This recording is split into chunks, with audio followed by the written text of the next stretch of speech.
Uma entrevista exclusiva do deputado Eduardo Bolsonaro, que está nos Estados Unidos desde o início do ano, lá naquela luta que ele sempre fala sobre buscar as articulações para sancionar o ministro Alexandre de Moraes e buscar também a anistia ampla, geral e irrestrita. Vamos falar sobre o julgamento de Jair Bolsonaro. Nossa entrevista aqui nesta sexta-feira acontece 4 dias antes do julgamento do Núcleo 1 da suposta trama do golpe na primeira turma do Supremo Tribunal Federal. Então fica ligado que tem muito assunto.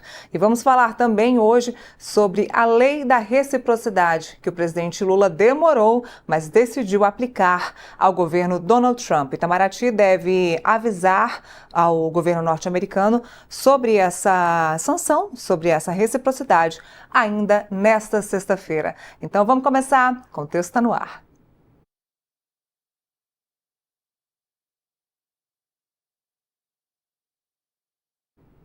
Sexta-feira chegou, repleta de assunto, com entrevista exclusiva, e eu já chamo a minha parceira para entrar aqui ao vivo comigo, colunista do Metrópolis, Andresa Matais. Boa tarde, parceira. Boa tarde, Neila. Boa tarde a todo mundo que está acompanhando a gente. Hoje a casa está cheia, né? Hoje a casa está cheia e eu já chamo o nosso convidado. Entrevista exclusiva com o deputado Eduardo Bolsonaro, direto dos Estados Unidos. Deputado, seja muito bem-vindo ao nosso programa. Já agradeço de antemão a gentileza de falar conosco. Eu que agradeço o espaço, a oportunidade, né? Parabenizo de maneira adiantada o excelente programa que vocês fizeram com Paulo Figueiredo, porque nem sempre a imprensa nos dá espaço, mas aqui com vocês de Metrópolis, por mais que às vezes as perguntas possam ser polêmicas, vocês deixam o entrevistado falar, então podem contar com certeza com a minha boa vontade para aproveitar essa oportunidade, parabenizando a vocês. Muito bem, vamos começar com notícia quente. O que se diz hoje é que o senhor e que o Paulo Figueiredo foram convidados para assistir o julgamento da suposta trama do golpe em Washington, na Casa Branca. O senhor confirma essa informação? Como é que foi feito esse convite? Sim, nós estaremos em Washington, né? Nós fomos convidados por autoridades do governo americano. Eu não posso detalhar tanto assim, até por uma questão de ética. Né, há muito tempo, quem nos segue nas redes sociais sabe que nós a gente acaba por não expor as nossas fontes. Vocês jornalistas entendem muito bem essa questão, mas sim, nós estaremos em Washington pelo menos quarta e quinta-feira, e vai ser o momento em que vai estar ocorrendo também o julgamento do presidente Jair Bolsonaro, dentre outras pessoas do seu governo.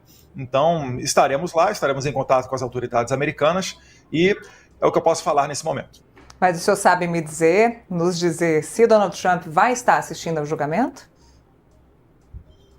Eu não tenho como assegurar isso, né? Vale lembrar que é o presidente da maior potência do mundo, a maior potência econômica, a maior potência militar do mundo, tem 1000 demandas, mas só dele ter dado atenção ao Brasil e recorrentemente falado em nome do Jair Bolsonaro e também da perseguição aos seus familiares e também apoiadores, eu já fico muito feliz, fico muito satisfeito. Isso não é algo pormenor.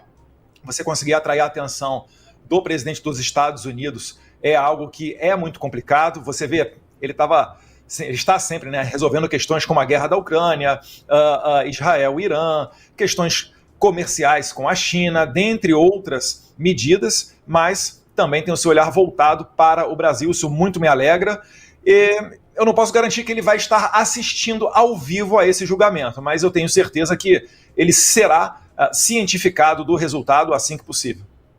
Deputado, hoje também tem notícia de que o presidente Lula vai aplicar a lei da reciprocidade aos Estados Unidos e que vai fazer esse aviso por meio aí do Itamaraty e também da área de comércio brasileira ainda nesta sexta-feira. Como é que o senhor acredita que Donald Trump vai receber essa notícia? Olha, todo mundo já sabe o que vai acontecer, né? O Trump deixou claro na carta dele que ele vai aplicar essa reciprocidade. Então, por exemplo, se o Brasil decidir colocar 50% de tarifa nos produtos americanos, ele vai adicionar mais 50% àqueles 50% que ele já aplicou anteriormente, totalizando 100% de tarifa aos produtos brasileiros. O Brasil tem que entender que essa não é uma questão de soberania, é porque não há como você competir no ramo comercial com a maior economia do mundo. Isso daí é um fato. Não é uma questão de submissão ou qualquer coisa que o seja, né? E o presidente Trump, ele colocou naquela carta ao Lula os pontos que estavam fazendo com que ele colocasse a maior tarifa do mundo contra o Brasil. Porque nos outros países é 20%, 30%, realmente são questões comerciais, alguns acertos, mas no Brasil, por que ela chegou a 50%? Porque existe uma crise institucional, existe uma perseguição feita contra Jair Bolsonaro, seus familiares e seus apoiadores, existe a questão da regulamentação das redes sociais e também as questões comerciais. Então, tudo aquilo que o Donald Trump listou, o governo Lula, com apoio do Moraes, né, que também continua sendo ministro da Suprema Corte, colocando adiante a perseguição, tudo aquilo foi feito de maneira contrária. Então, eu vou dar um exemplo para vocês, países que tiveram sucesso para solucionar essa questão tarifária. O Japão. O Japão tem uma excelente relação com os Estados Unidos, tradicionalmente muito boa, e ainda assim o Japão sofreu também com essas tarifas. O que o Japão fez? Fez uma delegação de alto nível, enviou ela para a capital americana, e mesmo sem agenda, a delegação japonesa ficou à espera de uma ligação a qualquer momento de qualquer autoridade americana. Não ficou pensando, né, como o Lula diz, se eu for ligar para o Trump, será que ele vai puxar minha orelha? Será que ele vai querer me humilhar? Meus caros, isso é algo muito pequeno, perto, né, da responsabilidade daqueles que realmente pretendem representar a população brasileira. Poxa, será que não dá para deixar uma delegação 24/7 disponível em Washington, D.C.? Agora, é loucura você imaginar que o presidente Trump fale que deseja A, B, C, D, você faz, não é nem que você não faz nada, você faz o contrário de A, B, C, D. E ainda quer ser recebido de tapete vermelho pelo secretário do Tesouro, né, o Scott Bessent, quer ser recebido por outras autoridades americanas. Eu acho até que o Trump está sendo muito cordial com o Lula, porque não faz muito tempo, acho que 2 semanas atrás ele disse que receberia uma ligação do presidente Lula. Agora, o Lula tem que ter uma conduta de presidenciável. Tem que sair do palanque político, tem que deixar de lado um pouquinho da pauta ideológica, né? Muita coisa que vem do Celso Amorim, não vem nem do Itamaraty, e ter a responsabilidade de querer representar os brasileiros. Mas eu finalizo dizendo o seguinte, o Lula não fará isso, porque ele pensa primeiro no poder. E para ele se manter no poder, ele está adorando essa questão tarifária, porque ele está vendo uma oportunidade de culpar Trump pelo seu fracasso na parte econômica. Então, o Lula sempre vai dobrar a aposta. Eu esperaria mais responsabilidade do Congresso Nacional, que poderia começar a resolver essa crise institucional através do projeto de anistia, através da votação das prerrogativas dos parlamentares, para protegê-los da perseguição que vem principalmente do Alexandre de Moraes. Então, infelizmente, o Brasil caminha para um acirramento, para um aprofundamento dessa crise. Deputado, o ministro Fernando Haddad já culpou o senhor, né, pelas tentativas fracassadas de conversas entre o governo brasileiro e o governo norte-americano. O senhor citou aí o secretário de Tesouro, que chegou a marcar uma conversa com ele, depois desmarcou e no mesmo dia teve uma reunião com o senhor. Dentro disso, o senhor está prejudicando qualquer conversa entre o governo brasileiro e o governo norte-americano? Olha, depois do Trump, talvez o secretário Scott Bessent seja a pessoa mais importante do mundo, né, do mundo político, porque ele é a pessoa que dita a economia, as políticas econômicas norte-americanas que têm impacto no mundo inteiro. Quem é Eduardo Bolsonaro na fila do pão para dizer quem o secretário Scott Bessent vai receber ou não? A esquerda... O senhor, ele recebe, então o senhor é alguém, né? Mas eu agradeço até a deferência, Andresa, mas a questão é, eu não fico apoiando o Hamas, eu não fico, né, protegendo o crime organizado. Os Estados Unidos trouxe enviados até o Brasil para tratar desse tema, para colocar o PCC e o CV, que são organizações criminosas, como organizações terroristas. O governo Lula quis protegê-los. Só para te interromper um minutinho, para não perder aqui a questão. Tudo isso que o senhor coloca, né, do Hamas, já são coisas que são ditas há muito tempo, mas... o que eu queria pontuar para o senhor esclarecer para a gente, ele devolver aí a resposta, é que havia uma conversa agendada. Por que é que essa conversa foi desagendada?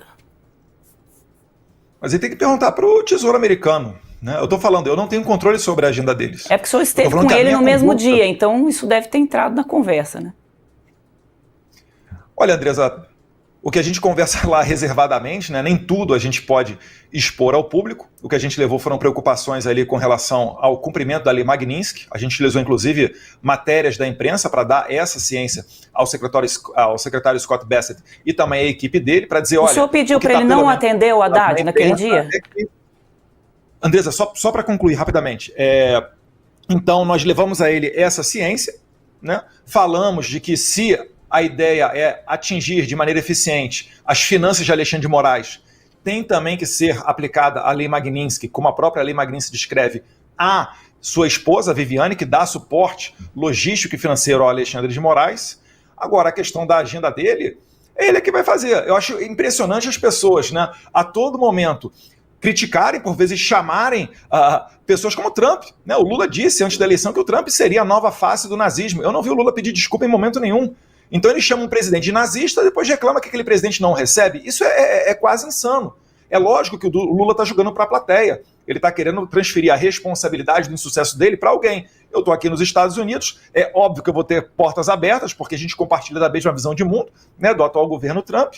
E então, é isso daí basicamente que está acontecendo. E o governo brasileiro é que não se dá o respeito. Tanto não se dá o respeito que na reunião dos BRICS no Brasil não vieram, né, o Xi Jinping da China e nem o Putin da Rússia. Nem dentre os próprios aliados o governo Lula tem moral. Isso é um resultado patente do fracasso dessa política internacional da administração Lula, que é liderada pelo Celso Amorim. Deputado, só para deixar claro então, porque isso se comentou muito aqui no Brasil, o senhor sugeriu ao secretário para que ele não atendesse o Haddad? Não, eu não tenho qualquer gerência sobre a agenda das autoridades americanas. O que a gente faz é dar a nossa opinião ou sugestão quando nós somos convidados a fazê-lo. A gente sabe o nosso lugar. Eu não comando e não foi a o agenda caso nessa questão? dos Estados Unidos. Olha, a gente sabe que existe muito de sinalização e de recados, né, nessas relações internacionais. Certamente, se o Haddad não foi recebido, né, na mesma data em que eu e o Paulo Figueiredo nós fomos, é porque o Haddad está fazendo alguma coisa errada. Né? Se eu fosse o Haddad, eu procuraria entender o que eu estou fazendo de errado para daí você conseguir ter a atenção do secretário do Tesouro norte-americano. Certamente não vai ser como a política de aumento de imposto, como a política de reciprocidade nas tarifas, né, com apoio a uma moeda única dos BRICS em detrimento para fazer frente ao dólar. Certamente não é dessa maneira que você vai ser recebido nos Estados Unidos. Agora, o senhor falou, deputado, sobre a sanção, sobre pedir que a sanção da Lei Magnitsky fosse expandida, que atingisse a esposa do ministro Alexandre de Moraes, a Viviane de Moraes. Já foi atingido? Ela chegou a ser sancionada pela Magnitsky, o senhor sabe me dizer? Não, porque as pessoas que são sancionadas, elas entram na lista da OFAC. Né? Você pode fazer uma consulta, você vai ver que está lá o nome do Alexandre de Moraes, mas não está o nome da esposa dele, né? A Viviane Barsi de Moraes. No entanto, vale lembrar que quando o Alexandre de Moraes se tornou ministro da Suprema Corte, ele deixou o seu escritório, o Alexandre de Moraes Advogados, e esse mesmo escritório passou a se chamar Barsi de Moraes Advogados. Barsi, que é o sobrenome da esposa do Alexandre. Então você vê que existe ali uma conexão íntima, você vê que existe uma continuidade, né, naquele empreendimento, e certamente um ministro da Suprema Corte que tem um salário cerca de 50 mil reais bruto, não vai conseguir usar um relógio de 200, 300 mil reais apenas fruto do seu trabalho.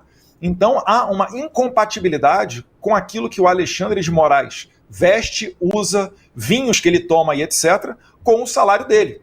Eu sei porque um salário de deputado federal chega perto de um salário de ministro da Suprema Corte. Então é óbvio que ele tem uma outra rede de financiamento, uma outra maneira, uma outra fonte de financiamento. E isso daí está conectado com a esposa dele. Deputado, eu quero aproveitar o gancho das sanções e questionar. O ministro da Justiça, Lewandowski, e o ex-presidente do Congresso, Rodrigo Pacheco, perderam o visto de fato, assim como foi informado? Até o próprio Paulo Figueiredo chegou a afirmar que eles tinham perdido o visto. Perderam de fato o visto, os dois? São informações que nós temos. Né? O secretário Rubio, ele não tem uma lista clara. Né? De acordo com a política dele de não somente para assessores, mas também agora para aqueles que dão apoio a ditaduras, como foi o caso do programa Mais Médicos, que deu um fôlego ao regime ditatorial cubano, que eu costumo dizer que é a maior ilha escravocrata do mundo, porque você não entra e sai dali sem ter a autorização do regime e você é obrigado a viver em uma condição de miserabilidade. Também foi aplicado isso daí com relação a Cuba. E o secretário Marco Rubio, chefe do Departamento de Estado, ele não faz uma lista das pessoas que perderam o visto. Ele espera para que essas pessoas, ao tentarem entrar nos Estados Unidos, seja na imigração, no aeroporto dos Estados Unidos, seja saindo do país de origem, aí é que elas venham a, de fato, descobrir se elas perderam ou não o visto. Mas a informação que chegou para o Paulo Figueiredo, né, compartilhada comigo também, é de que sim, né, o ministro Ricardo Lewandowski, atual ministro da Justiça, que trocou de lugar com Flávio Dino, né? Flávio Dino era MJ, passou a ser ministro da Justiça, passou a ser ministro da Suprema Corte. E o Lewandowski, que se aposentou do STF e veio para a MJ, e também o Pacheco, eles perderam os vistos. Eles são enxergados como pessoas que deram suporte ao atual regime. Vocês vão lembrar que na carta do Trump para o Lula, ele fala que o Brasil é um regime, ele não considera mais uma democracia. Então, isso daí de fato eu acredito que ocorreu, as nossas fontes confirmam que ocorreu, e também serve como um aviso a todos aqueles que visam proteger Alexandre de Moraes ou de alguma maneira sustentar esse regime, correm o risco de sofrerem essas mesmas sanções. Deputado, como é que o senhor classifica essa conduta? Olha, se vocês fizerem isso, vocês vão correr sanção. Como é que se denomina isso? Isso é uma chantagem, isso é uma ameaça ou isso é um recado? Isso é soberania, né? Você, no seu país, você recebe quem você quiser, assim como a sua casa, né? O nosso país nada mais é do que a extensão da nossa casa. Então a questão dos vistos, ela é muito fácil, ela é muito discricionária. É por isso que de uma hora para outra as autoridades americanas podem decidir, né, manter ou cancelar determinados vistos. Com Deixa a lei eu Magnitsky... explicar a minha pergunta que acho que não foi compreendida. A todo momento é dito, olha, como o senhor colocou agora, né? Se o Brasil fizer o julgamento... Esse ponto o senhor não colocou, mas eu vou traduzir de outra forma. Se o Supremo Tribunal Federal condenar o ex-presidente Jair Bolsonaro ou fatos que os senhores consideram antidemocráticos, aí o Brasil vai ser punido, aí o Alexandre de Moraes vai perder o visto, aí a família do Alexandre de Moraes vai sofrer a sanção Magnitsky. Essas ameaças de que o que pode ocorrer com autoridades brasileiras, caso elas não sigam essa cartilha, como é que o senhor denomina isso? Olha, mas é meio insano você imaginar que vai mergulhar o país num regime antidemocrático e que nada acontecerá. O Nicolás Maduro também perdeu o visto americano dele. Tem diversas pessoas. O ministro do Supremo Tribunal da Venezuela, né, o Michael Moreno, também foi sancionado pela lei Magnitsky. Por quê? Porque a todo momento ele fazia julgados a favor de Hugo Chávez para perseguir os opositores de Hugo Chávez. E é basicamente o que o Alexandre de Moraes está fazendo. É claro que o Jair Bolsonaro é o caso mais notório, mas ele é apenas um dentre, né, cerca de 2.000 pessoas que estão sofrendo essa perseguição do Alexandre de Moraes. Mas não é uma chantagem? Se você não fizer o que eu quero, você vai ser... Desculpa, pode Mas continuar. É claro, Andrés, isso tem que acontecer. Não é o que eu quero, a vontade do Trump. Olha, eu avisava lá atrás o seguinte, se o Trump for eleito, obviamente antes da eleição dele, né, dia 5 de novembro do ano passado, eu falava, se o Trump for eleito, não esperem que a maior ação americana será uma notinha da embaixada reclamando que o X foi expulso do Brasil e foi congelada a conta da Starlink. É óbvio que ele vai mergulhar isso daí num conflito comercial. E é isso que eu espero de um país respeitável. O que não é respeitável é, por exemplo, a Bolívia pegar uma usina de energia da Petrobras e o Brasil falar que aquilo dali está certo porque o Brasil estava tendo uma conduta muito imperialista. Isso daí é que é o insano. Então é óbvio que os Estados Unidos, ele está o quê? Ele está, primeiro, se protegendo, porque Alexandre de Moraes mandou prender até cidadão americano por conta de tweets dados a partir do território americano, pessoas que estão debaixo da jurisdição americana, eu, Rodrigo Constantino, Paulo Figueiredo, Alan dos Santos, juíza Ludmila Lins Grilo, Rumble, né, falar de empresas, Rumble, Truth Social, dentre outras, o Moraes continua fazendo ordens para que essas pessoas, né, sofram coisas que não estão previstas em lei. Se estivesse previsto em lei o que o Alexandre de Moraes estava fazendo, o Alan dos Santos já teria sido extraditado durante o governo Biden, e não foi. Se o Alexandre de Moraes estivesse pautando em lei, ele teria conseguido extraditar e prender o Oswaldo Eustáquio. Olha o que eu estou falando. O Oswaldo Eustáquio não é uma pessoa que tem unanimidade dentro da direita, mas está lá na Espanha, e a socialista Espanha não permitiu a extradição dele. Será que não é hora da gente parar e olhar para dentro do Brasil e perceber que alguma coisa está muito errado? Que não dá para a gente ignorar que em 2022 tiveram ordens secretas para bloquear usuários que estavam fazendo tweets contra o governo Lula. Eu tive que deletar tweet meu vinculando Lula a Nicolás Maduro ou Lula ao Daniel Ortega. Foi proibido fazer oposição ao Lula na eleição de 2022. Deixe de lado a questão das maquininhas, não estou nem entrando na urna eletrônica. Mas esses temas não são temas próprios de uma democracia, né? Aonde mais você faz esse tipo de coisa? Só na Nicarágua. Na Venezuela, O Brasil agora está colocando numa investigação um líder religioso, o pastor Silas Malafaia. Está igualzinho ao Daniel Ortega lá da Nicarágua. E vocês acreditam que o governo Trump não possa sequer sancionar as pessoas que estão fazendo isso? Se ele não fizer isso, ele vai estar abrindo todas as portas para que esse vírus brasileiro entre no território americano. E ele já falou que ele não permitirá isso daí acontecer. Deputado, o que se coloca, né, do outro lado é que os conteúdos que foram retirados, eles estavam divulgando fake news ou discursos de ódio. Nesse caso... O que é fake news e o que é discurso de ódio, Andressa? Qual é a definição? Vamos lá, deixa o fake news de lado. Qual é a definição de discurso de ódio? Discurso de ódio é um ataque a uma instituição constituída no Brasil, por exemplo, o Supremo Tribunal Federal, em que se incita as pessoas a invadirem, a baterem num ministro, a atacarem um ministro que representa o Estado. Qual o número da lei federal está previsto lá o crime de ódio? Ou o artigo do Código Penal? Vamos só terminar com relação à fake news que o senhor perguntou. São duas questões. Uma não tem definição de crime de ódio, Andressa. Ele está tirando a cabeça dele. O que é milícia digital? Vocês no Metrópolis estão fazendo excelente trabalho, Andressa. Permitam aqui fazer um elogio que não é rasgação de seda. Vocês têm tudo para ser aquilo que foi a Jovem Pan antes de 2022. Mas se chegar na eleição e vocês entrevistarem uma pessoa ou começarem a ter analistas políticos aqui que venham contra o Lula, ou que chamem o Lula de descondenado, ou de qualquer outro tipo de adjetivo que vocês acham qualificados, vocês podem sofrer a mesma coisa. Eu quero evitar que isso daí aconteça. É por isso que eu estou aqui tentando... Só um ponto, deputado. A gente não trabalha com... A gente não trabalha com fake news aqui, a gente trabalha com os fatos.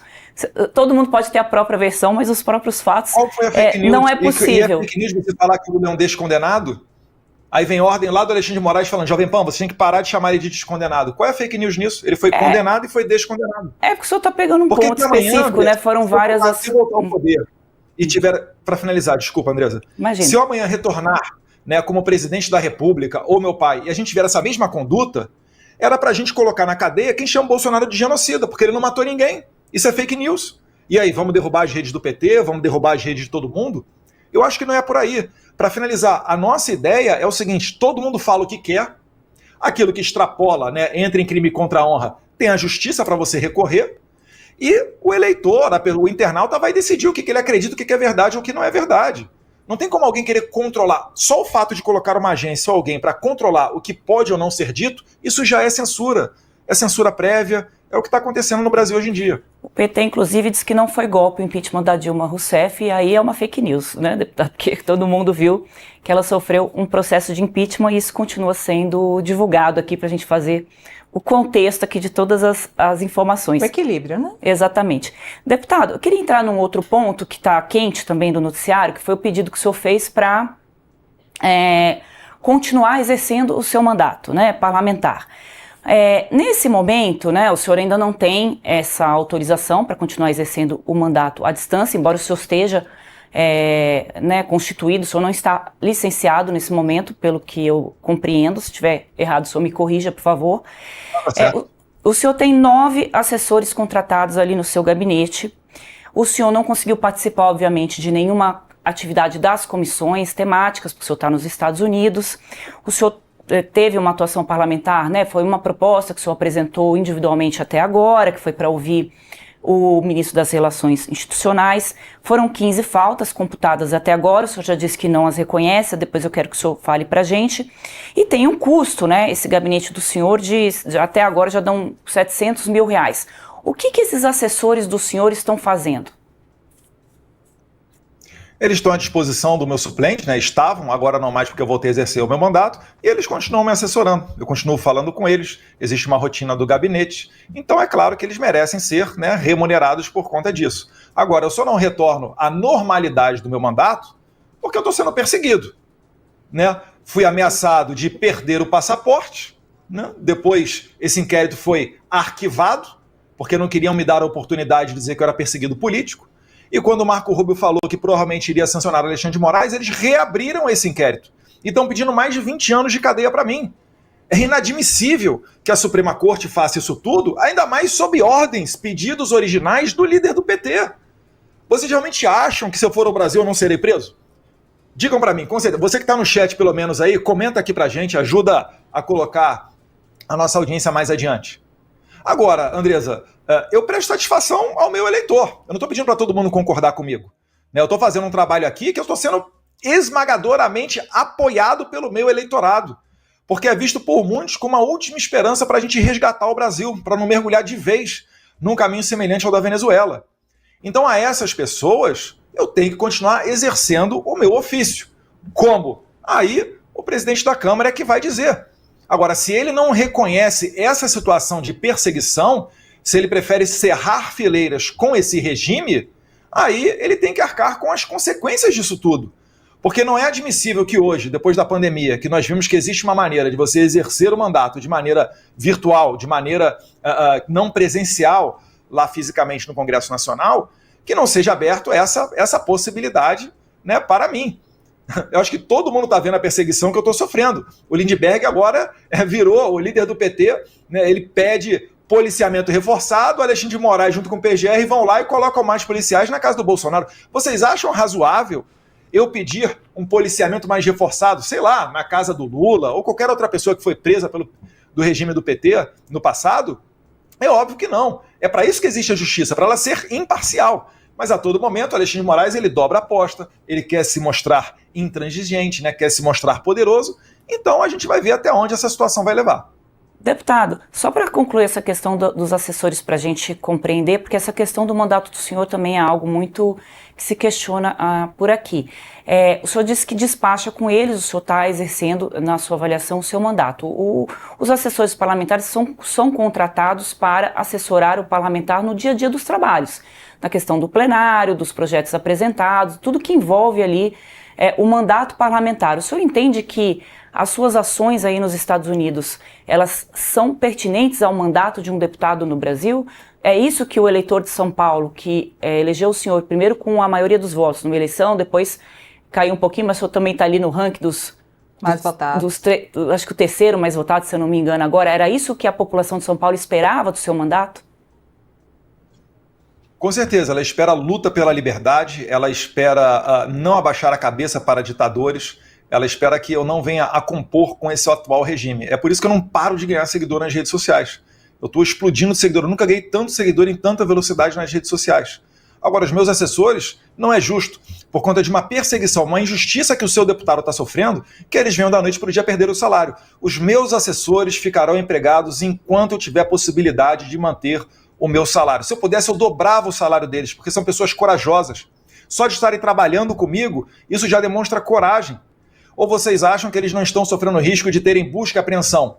O Fishing Expedition. Vamos lá, pegar o celular deles aqui, vamos ver o que tem aqui. Como fizeram, por exemplo, com meu pai, né, que pegaram do CID, pegaram de outras pessoas. Então, né, eu concordo que não é uma situação ideal, mas não é nem um pouco justo você demitir uma pessoa da noite para o dia porque simplesmente o deputado deles está sendo perseguido. Eu acho que o ideal é a gente pressionar o Hugo Mota para, né, que seja dada uma solução. A solução tecnológica já existe. Eu consigo perfeitamente exercer o meu mandato, consigo fazer participação nas comissões, como participei agora, a convite do deputado Coronel Meira, na Comissão de Segurança Pública, para falar de perseguição às pessoas envolvidas no 8 de janeiro. Então as ferramentas já existem, né? Se optarem por não reconhecer a minha perseguição, mais uma vez, aí vai da responsabilidade de cada um.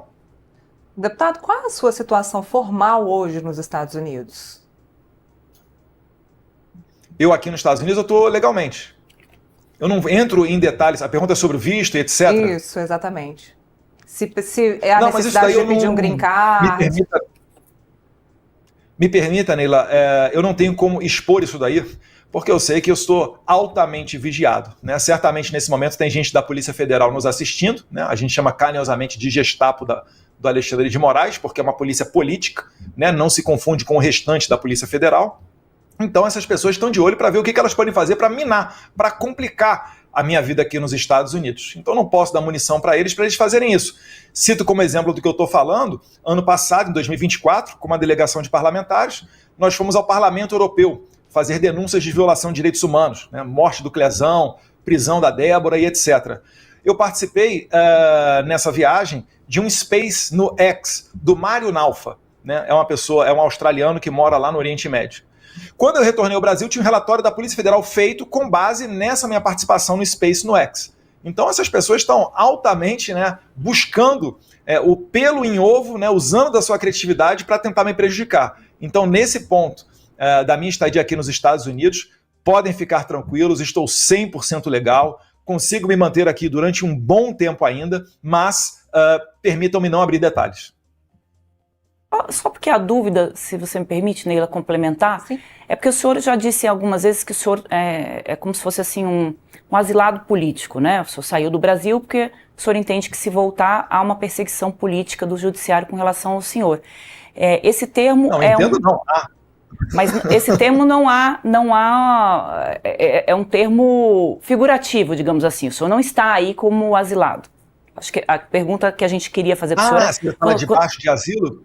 Isso. Andresa, me permita aqui repetir a resposta. Estou legalmente nos Estados Unidos, não abro detalhes sobre quais condições, até porque também, né, se eu o fizesse, isso poderia até implicar em represálias contra a minha família. Como eu vi que o regime está disposto até a congelar as contas bancárias da minha esposa, que não é um agente político, não me sustenta, não tem relação nenhuma comigo nesse ponto, né, eu não posso passar detalhes para vocês sobre isso. O que eu posso dizer apenas é que eu estou legalmente aqui no território americano.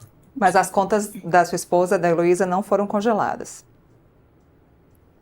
Foram congeladas. Ela abre aqui o app dela, né? O Banco do Brasil, ela não consegue fazer nenhum tipo de transferência nem nada, nem movimentar a conta dela.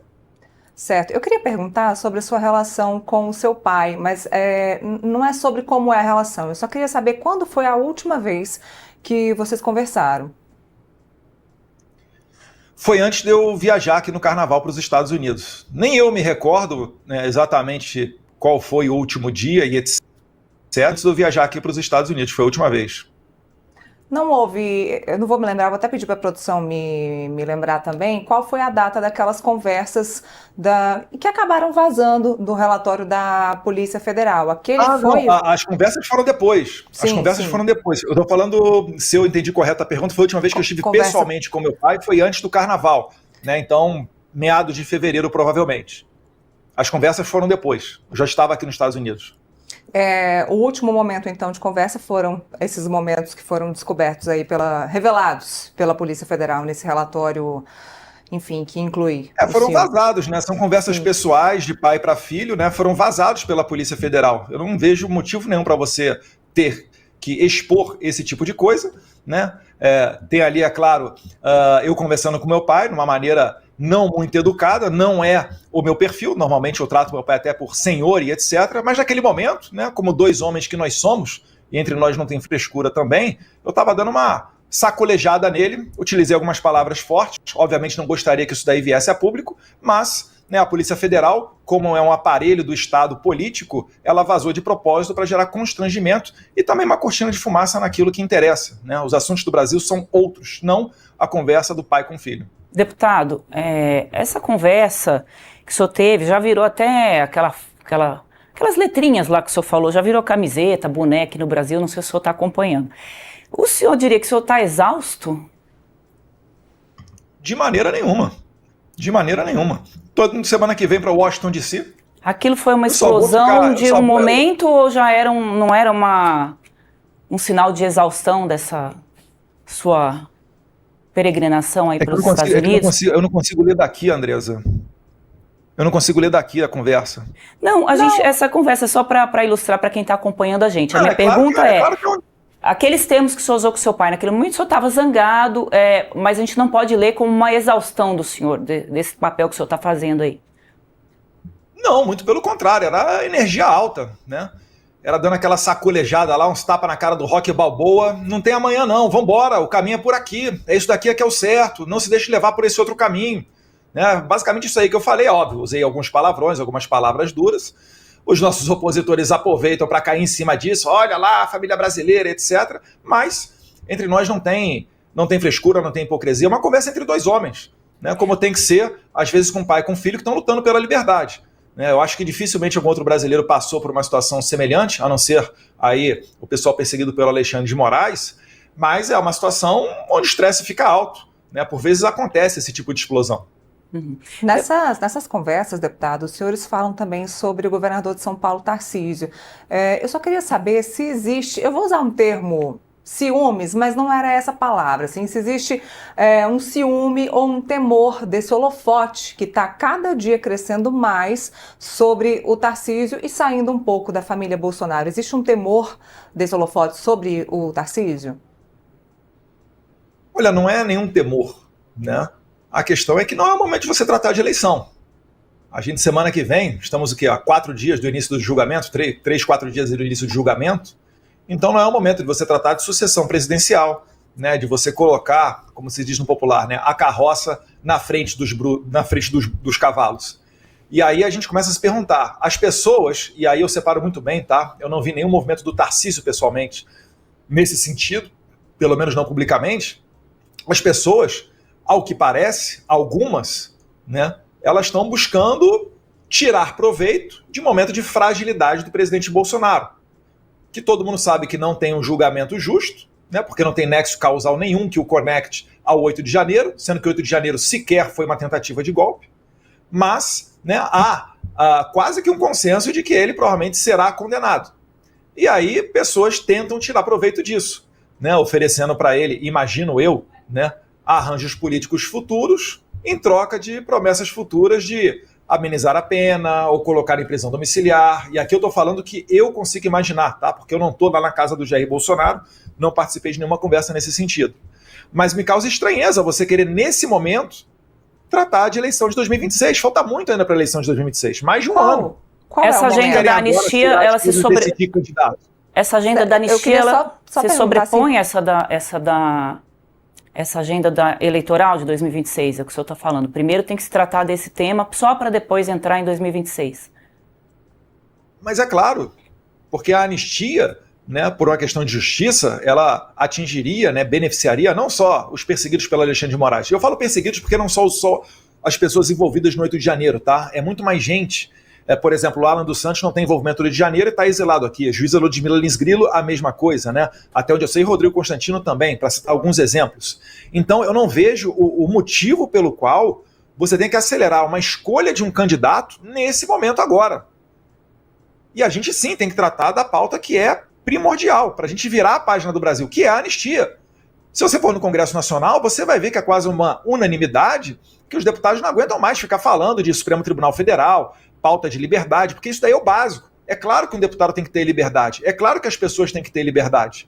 Para daí, então, você ter, dentro de uma normalidade, uma atmosfera onde você possa discutir geopolítica, energia, né, desenvolvimento do país, geração de emprego, relações internacionais e assim por diante. Então a anistia, ela é essencial, não só para uma questão de justiça, mas também secundariamente para que a gente possa colocar as agendas que importam do Brasil adiante. Para finalizar, o PL está há 6 meses, o maior partido da Câmara, tem uma pauta única, não é nem prioritária, é uma pauta exclusiva, que é a anistia. E permito também aqui, né, Neila e Andresa, falar com os internautas que a pauta da Câmara ela é feita não somente com base no Hugo Mota. Ele faz toda semana uma reunião chamada Colégio de Líderes, onde cada líder sugere 2 pautas. Há 6 meses, o maior partido da Câmara, liderado pelo deputado Sóstenes Cavalcante, pede apenas uma pauta, que é a anistia. E por que ela não é votada? Tem que botar para votar, ainda que seja para perder, e tirar essa responsabilidade do Hugo Mota. Mas eu acho que tem votos para passar, porque mais de 300 deputados já assinaram um requerimento de urgência, o que é um bom termômetro. Então por que não votam a anistia? Esse é que é o grande ponto. Bom, falamos sobre o momento de falar sobre eleições e sabemos que lá no Congresso já existem bastidores e decisões que são tomadas baseadas nas eleições de 2026. Se agora não é o momento de falar em sucessão presidencial, qual é o momento, deputado? É depois do julgamento? O momento é o ano que vem, né? Por que a gente tem que tratar agora? Eu não vejo, porque é o seguinte, se o Bolsonaro puder sair candidato, ele será o candidato. Absolutamente todo mundo fala isso. Mesmo os governadores democráticos durante um evento da XP, né, o próprio Caiado, o Ratinho e o Tarcísio, todos eles falam, né, reconhecem que o Jair Bolsonaro é o maior líder nacional, da política nacional do país. Então, se houver anistia, o Bolsonaro pode sim, né, tentar reverter a inelegibilidade dele e sair candidato. Se ele não conseguir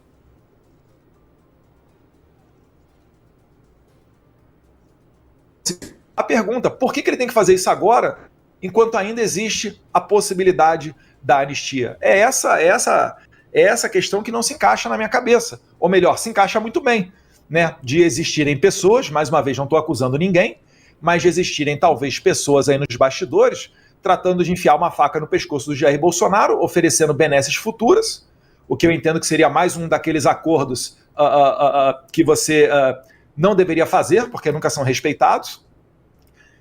E em troca, né, de uma benesse talvez jurídica, porque a gente não tem mais um tribunal jurídico no Brasil, o STF é uma corte totalmente política, em troca dessas benesses, que ele indicasse outra pessoa. Eu só consigo imaginar isso. Deputado, dentro disso, está correta essa informação de que houve um pedido para que os nomes do senhor, dos seus irmãos, não sejam testados em pesquisas eleitorais?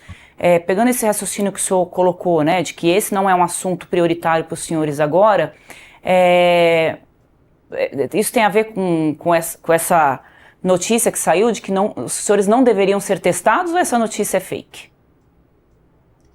Não é um assunto prioritário, mas eu não posso virar as costas, né? Quando começam a tratar disso, a gente tem que falar. Tanto que a pauta aqui do programa das senhoras. Isso daí, na verdade, ocorreu, eu sei que ocorreu no passado. No passado eu já vi isso daí acontecer, né? Eu chegar e conversar com meu pai, ele achar que era o momento adequado. Depois eu próprio, né? Isso daí foi ano passado ainda. Eu próprio falei, não, tira, porque agora ainda não é o momento. Depois voltamos a conversar. Entendeu-se, né, que, olha, agora acho que é um momento que dá para fazer esse tipo de pesquisa, esse tipo de teste, foi feito, fiquei muito feliz com o resultado, basicamente comprovou que o Jair Bolsonaro ele transfere mais de 90% do eleitorado dele. Isso coloca não só eu, mas tem a Michelle, tem o Flávio, tem outros atores que podem ser beneficiados com essa transferência de votos. E a estranheza que causa é o seguinte, é que no momento em que ele entra em prisão domiciliar, o nosso nome é retirado. Parece que existe, né, estão tirando do caminho todos aqueles que porventura possam ser candidatos antissistema, né, permitindo apenas, por exemplo, né, que pessoas que estejam mais alinhadas, que pudessem ter a permissão do Alexandre de Moraes para saírem candidatos, para que elas possam se candidatar. Então Agora, não é verdade a informação de que houve, neste momento, um pedido da família para que os senhores não sejam testados. Neste momento está liberado. Eu não tenho, Andresa, eu não tenho essa informação, tá?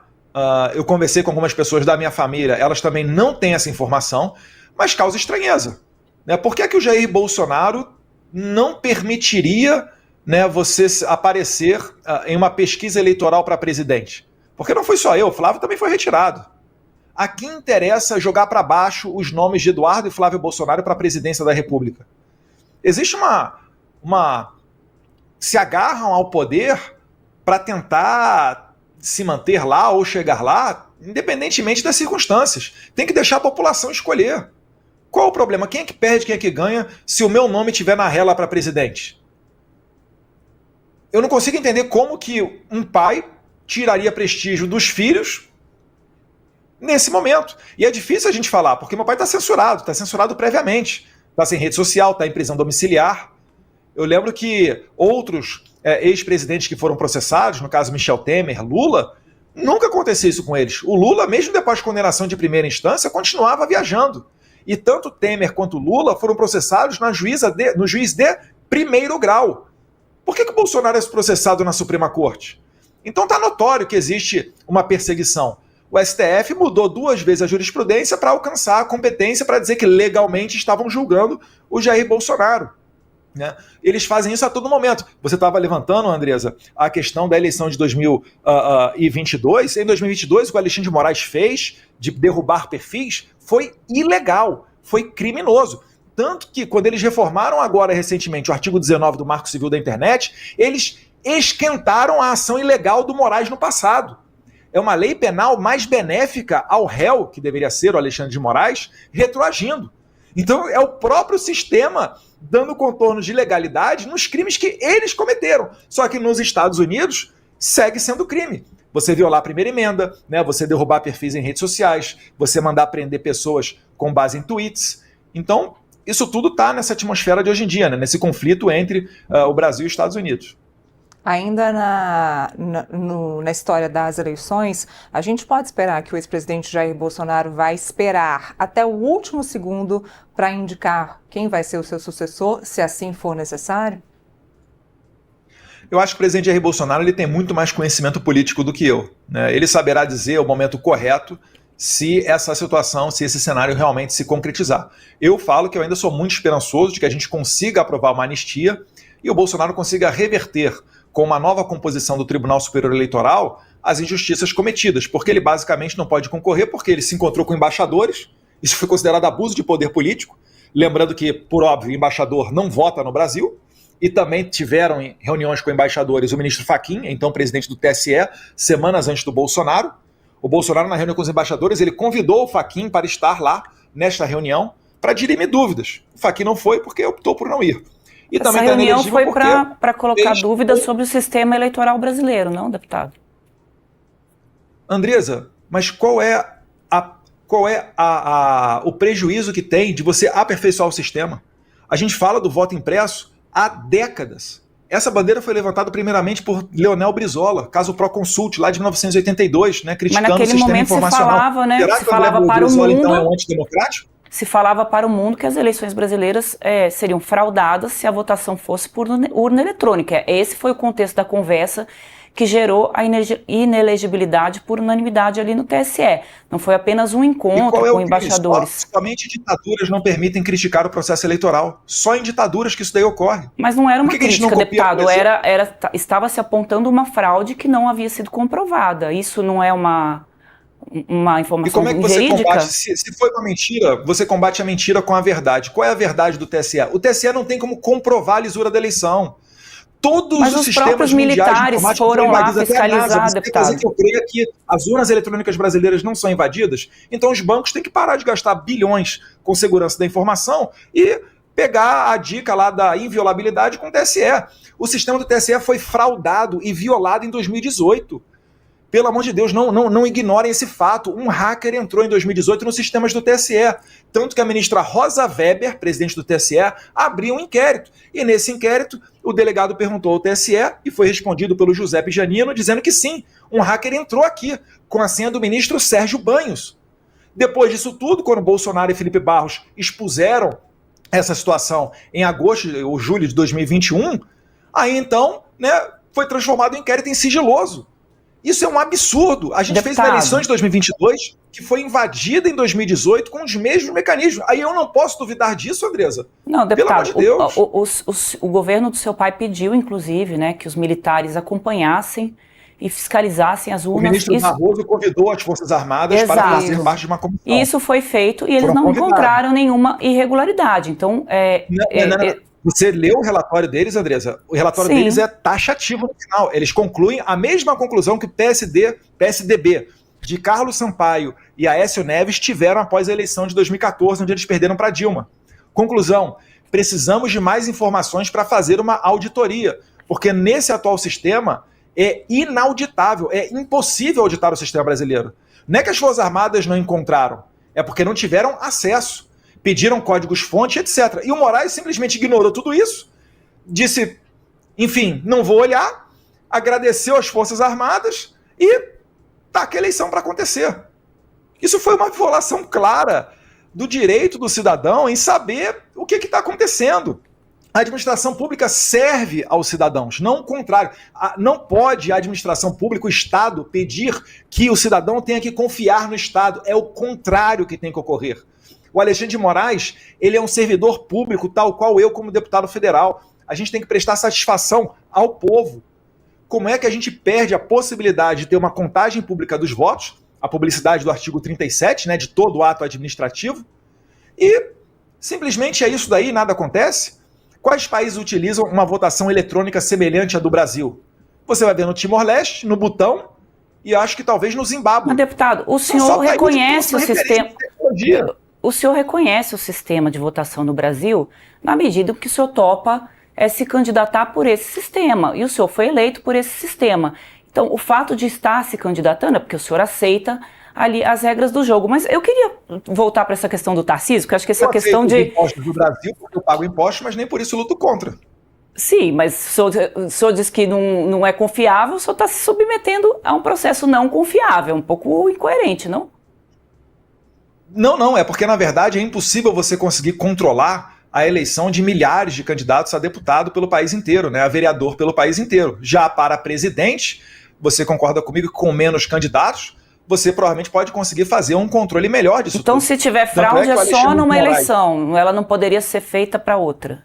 Não, Boa pergunta, Andresa. Pode se estender para qualquer eleição, inclusive a eleição de deputado federal. Tanto é porque eu quero transparência para todo mundo, não é só para a eleição de presidente.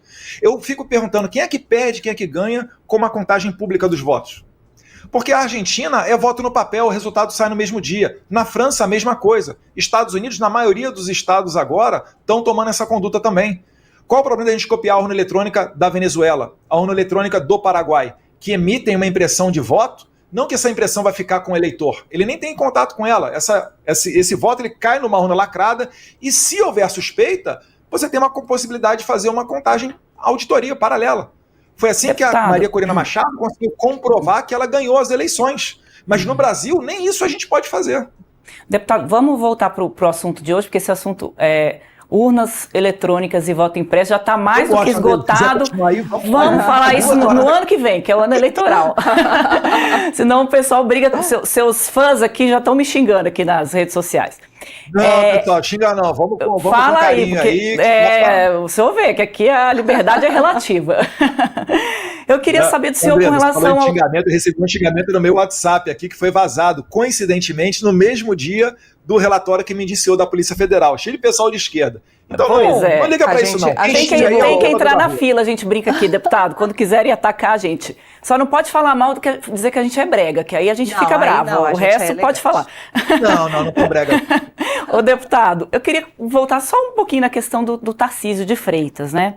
Por que razão o Donald Trump não pode... Eles gostam do Tarcísio, né? É o povo que gosta. As pesquisas estão mostrando o Tarcísio como alguém que pode fazer frente, né, ao presidente Lula, e o presidente Lula está bastante incomodado com a presença do Tarcísio também, eventualmente, nas eleições. A minha pergunta é, qual que é a razão que o Donald Trump não pode reconhecer o Tarcísio como um nome da direita para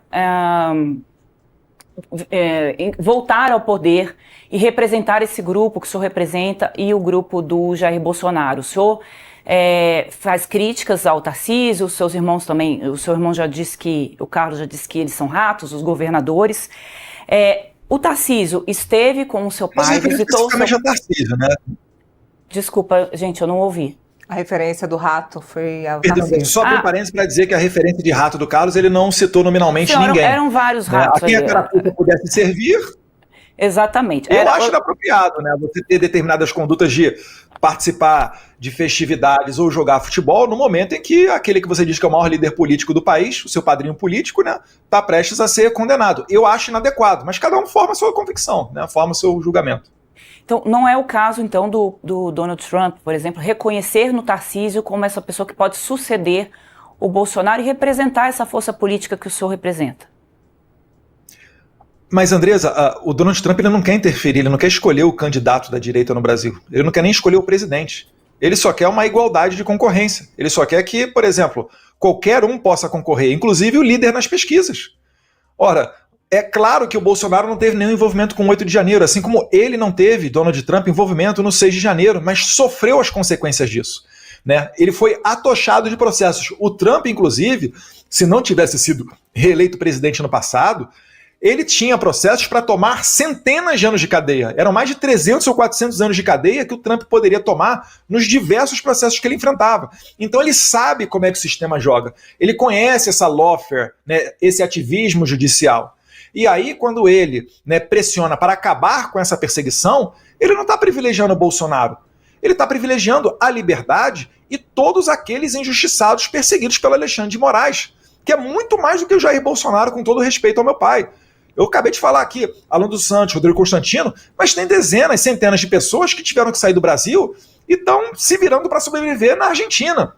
O Oswaldo Eustáquio parou lá na Espanha. Eu parei aqui nos Estados Unidos. Então é isso daí que o Donald Trump quer acabar.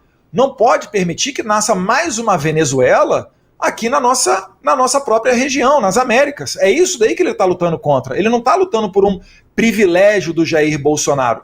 A pergunta que fica é, por que querem tirar o Bolsonaro do páreo? Essa que é a grande questão, não é colocar o Tarcísio. O Tarcísio pode ser um bom candidato, performa bem nas pesquisas, mas por que tem que ser o Tarcísio? Por que não pode ser o Bolsonaro o candidato? Porque se encontrou com embaixadores? Porque fez um discurso num carro de som, bancado com dinheiro da iniciativa privada? Essa que é a questão. São argumentos esdrúxulos para você tirar alguém da corrida presidencial. Igual aconteceu com a Maria Corina Machado. Lembrando, né, a Maria Corina Machado, ela nem de longe é uma pessoa que se identifica com as pautas da direita. Mas ainda assim representa uma oposição ao Maduro e foi desqualificada de concorrer. Deixa eu ver que em alguns momentos, né, a esquerda e a direita convergem aí em termos em torno de assuntos, né? Deputado, o senhor já disse que pode sair do PL se o Tarcísio for para o PL para disputar a presidência da República. Se o senhor sair do PL, vai todo mundo da família junto ou só essa é uma posição pessoal do senhor? Essa foi uma nota que saiu na imprensa, né, fruto de um depoimento, né, uma fala do Paulo Figueiredo. De fato é algo que a gente pensa, porque da maneira que as coisas estão caminhando, existe um direcionamento para apagar a família Bolsonaro do cenário político. É o Bolsonaro preso, né, censurado, são os filhos sem poder concorrer, a continuar nessa batida, né, vou me colocar aí centenas de anos de cadeia para não poder retornar ao Brasil, e no máximo que a gente vai conseguir vai ser alguém da família virar senador ou deputado, mas totalmente fora do jogo. Por exemplo, o Tarcísio, se ele for eleito, né, fica difícil você ter uma participação nossa. Pergunta a você, qual é o secretário bolsonarista, né, que existe dentro do governo do Tarcísio? Não tem. Agora, tem pessoas ali que são ligadas ao PSOL. Tinha a secretária das mulheres, que eu não me recordo agora. Mas não apita nada e não foi indicação nossa. Né? Eu gostaria, eu tentei colocar, né, o secretário de Cultura. O nome não foi aceito e foi colocado uma pessoa que já foi secretária de Cultura de governos anteriores, né, governo do PT, do Fernando Haddad. Nas mensagens que vazaram, né, eu falei o nome da secretária de Comunicação, a Laís Vita, é uma pessoa que já fez doações para o PSOL. A pessoa que o marido dela, até há pouco tempo atrás, né, acho que agora separou, vi na imprensa pelo menos, né, a pessoa que trabalhava com o Marcelo Freixo. Vocês imaginem só, né, a gente vai votar num presidente, para ele ser um presidente para representar a direita, e ele nomeia como ministra da Cultura a pessoa que era ministra da Cultura do governo Lula. Então, eu não estou criticando o Tarcísio, tá? Não. Ele é uma pessoa de caráter... É uma pessoa de caráter íntegro, uma pessoa que não está metida em corrupção, um excelente gestor. Mas eu acredito que existe espaço para você tentar uma candidatura à direita. Por que a gente tem que se compor antes disso? Não tem problema, vamos ao público, vamos ao escrutínio público e deixe que o povo, né, escolha quem entender melhor. Agora, se o meu pai não puder se candidatar, eu gostaria de sair candidato. Se o Tarcísio vier para o PL, o que vai acontecer? Eu não terei espaço. Eu estou no meu 3º mandato, eu sei como é que a banda toca. Então eu teria que ir para outro partido. Espero que esse outro partido também não venha tentar derrubá-lo. Eu espero que isso nem seja necessário. E aí o Jair Bolsonaro também sairia do partido? Acho que o Flávio também está no PL, sairia todo mundo ligado a são vocês? São conjecturas que eu estou fazendo. Eu não gostaria de sair do PL numa situação dessa. Mas eu estou adiantando o meu ímpeto e a minha vontade. Eu acho que depois de ter me formado, né, em Direito na FRJ, advogado, policial federal, servido na fronteira, deputado mais votado de toda a história do país, indo para o meu 4º mandato, né, em 2026, estou no meu 3º. Uma pessoa que consegue ter relações diretas com o presidente da Argentina, presidente dos Estados Unidos, primeiro-ministro da Hungria, é recebido no Chega, no Vox, na Espanha, na Europa, etc. Eu acho que eu estou num momento em que eu consigo representar as pautas da direita. Eu não comecei ontem nisso. Eu faço eventos do CIPEC, eu tento aglutinar as pessoas, compartilhar, dar moral para todo mundo chegar grande, uma bancada grande no Congresso Nacional, até apoiando concorrentes diretos meus. Se você perguntar para o deputado Mário Frias, ele vai falar, Eduardo é louco, porque ele estava retuitando o Mário Frias na semana da eleição. Porque eu sei que não adianta eu ter uma votação bombástica se eu não tiver bancada comigo para a gente entrar nessa guerra no Congresso Nacional.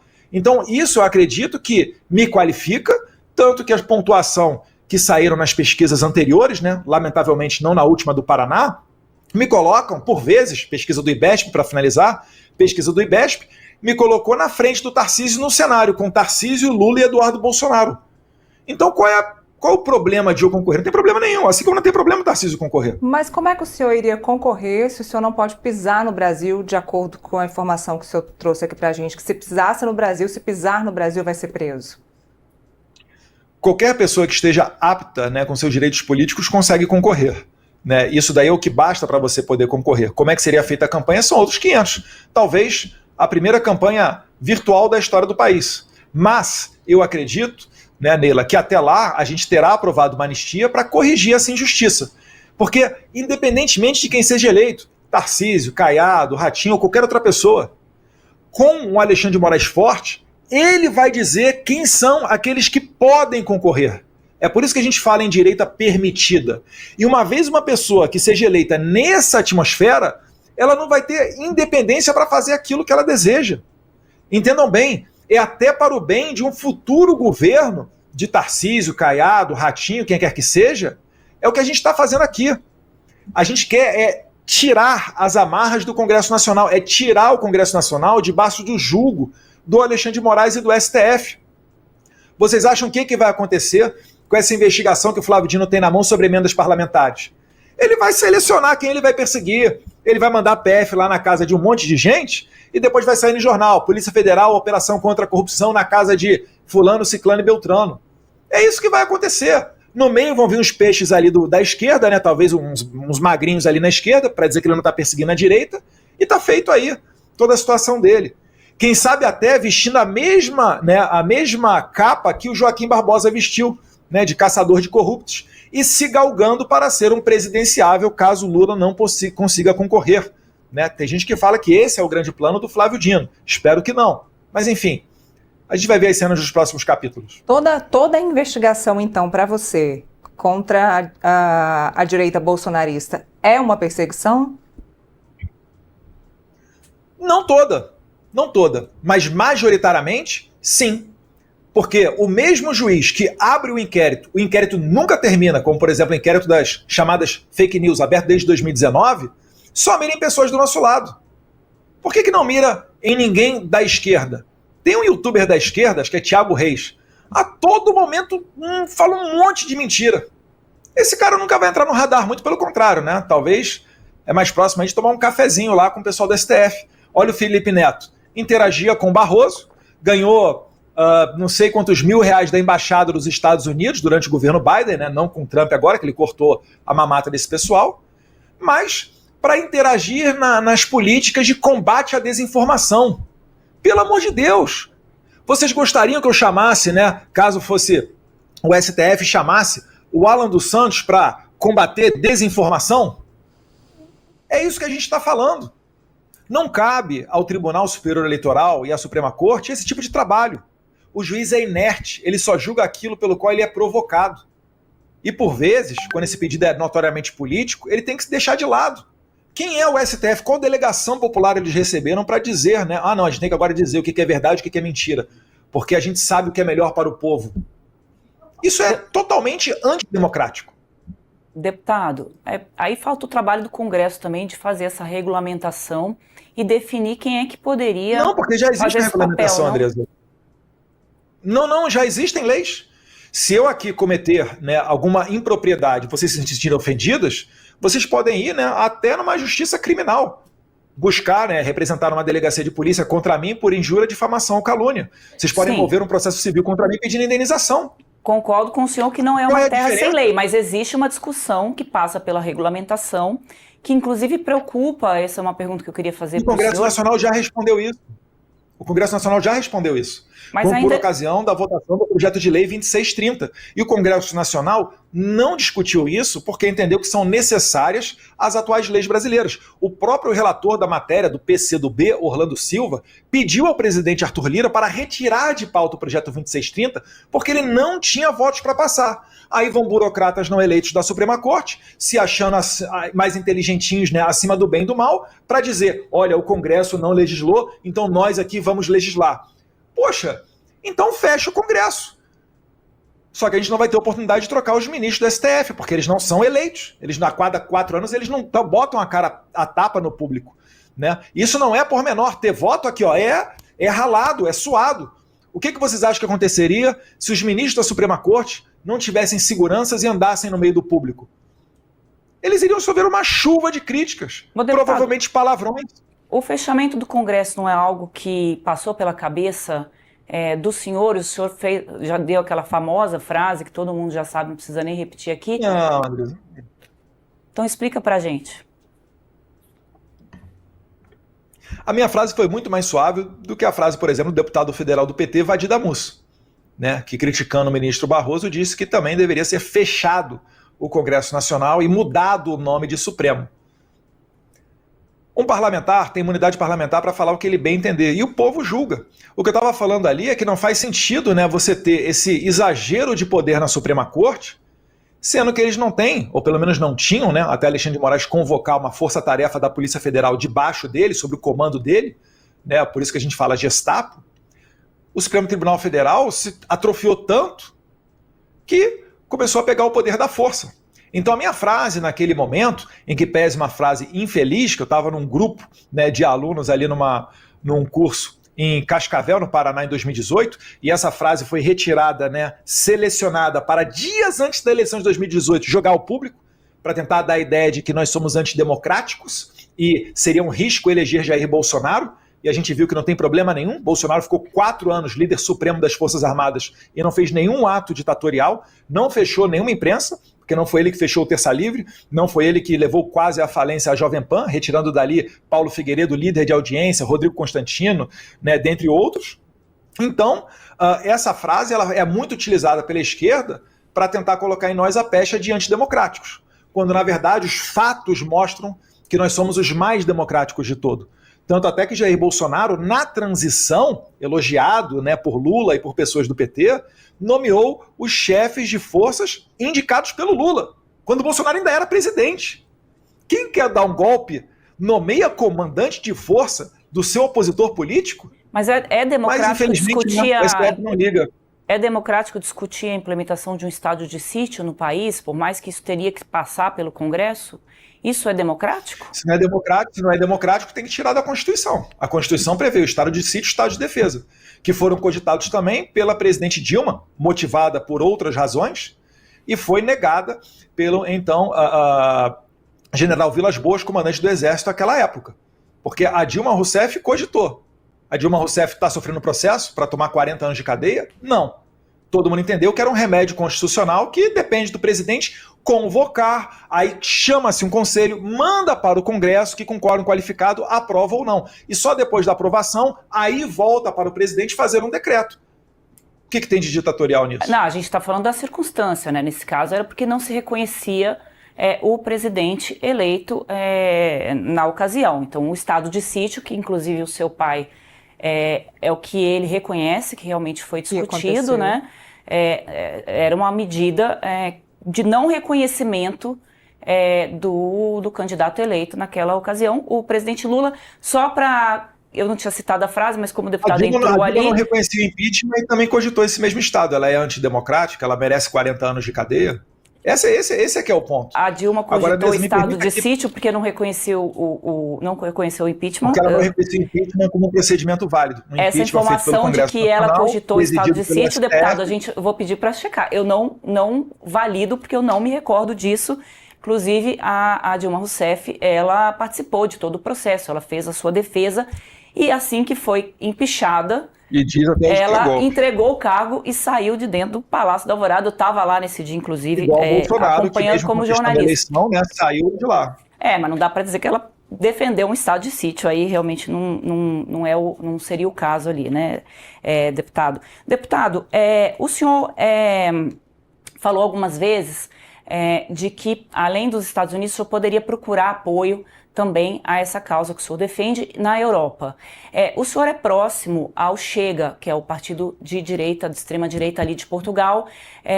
Eu queria saber se o senhor conversou com o líder do Chega, que é o André Ventura, para que ele fizesse críticas ao Gilmar Palusa, que é um evento que o Gilmar Mendes faz lá em Portugal, anualmente, reunindo juristas, ministro supremo, empresários, todo mundo junto e misturado naquele bolo. Ele fez críticas e se Se falou muito aqui que é o senhor que estava por trás disso, o senhor confirma? Olha, eu vejo que o Gilmar Mendes, pelo visto, está temendo uma investigação do Gilmar Palusa, que é realizado lá em Lisboa, em Portugal. Né? Não são eles que dizem quem não deve não teme? Então qual o problema de um partido fazer uma investigação partidária, não é nem jurídica, não é nem policial, partidária, para analisar as fontes públicas sobre as contas daquilo dali? Então eu de fato não entendi isso. O evento que eu organizo o CIPEC, ele fica aberto ao escrutínio público, todo mundo vê.